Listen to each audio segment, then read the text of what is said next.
Okay, so tell me about your dad. Was he there with you growing up? So I met my dad when I was 16. So that was real fun. And when I met him, my mom was like, listen, you getting out of control. You're going to go live with your dad. I'm like, huh?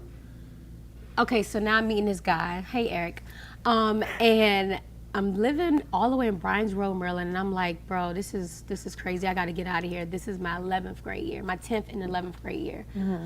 And my 11th grade year, I was like, I'm not coming back to this house. Like, I'm not going to be watching your kids and washing your dishes and stuff. I'm not used to this. My grandma used to clean up after me, wash my, like, do everything for me, cook. You got me cooking and He was trying to turn you into a housewife. It was just too much. Like, these are your kids, dude. So I had to leave him, and I started living with my godparents my last year, my senior year. And that was real fun.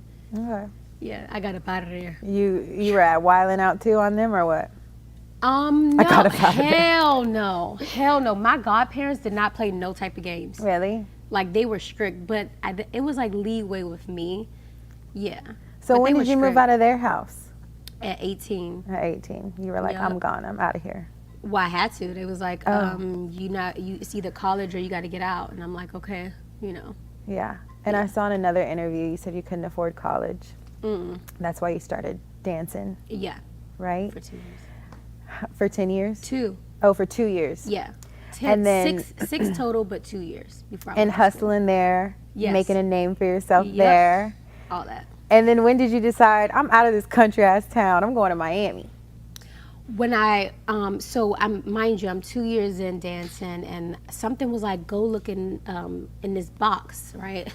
This random box of papers, and I was like, let me see what's in this box of papers. I've always been the type of person, I'm gonna hold some receipts. Yeah. I don't know what it is. I mean, I'm glad that I had that characteristic because I could go back on certain things.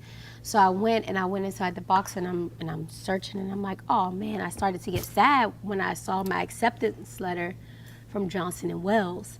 So I'm reading it, and then I seen that it was valid for 2 years, and I called them. I was like, hey, is this still valid? Like, can I still come? They was like, yes, you can still come. Oh, wow. All you have to do is come down here for orientation. And I was like, what? I was like, okay, say less. Instead of getting a flight, because this is something that people don't really talk about this stuff in certain states, like flights and things like that. So the first thing I thought, drive down there. Instead of, why didn't I just get a flight? Because I've never been on an airplane. I'm 18, 19, now I'm 20. I just never thought about getting on an airplane, so I called my grandma. I was like, hey, Grandma, I'm about to go drive to Miami. I need you to go with me. She was like, yeah, sure. I'm going to drive from Virginia to your house, and then we'll go down there. I just want to stop at the south of the border so I could get some stuff. And when we went there, she had got this Jesus painting, like a little back scratcher and like a little Mexican hat. I don't know. From the south of the border. Yeah, if y'all ever been, you know what I'm talking about. I think it's in South Carolina. South of the border, yeah. Okay. Yeah, that was interesting. Yeah. That was good. I'm like, man, I'm so glad I went in that box. I went in that box, yeah. You know what? I never made it to college. What? I never even tried. My mom would want me to try, and she's like, oh, I put you, applied for you to go to all these colleges, this, and I just never wanted to go. Yeah, and you know what too, what I noticed? The students that make C's and D's are the more hustler ones that's more likely to have their own businesses and things like that because you just hustle and grind. The people that is more likely to have the A's and B's are not as thorough.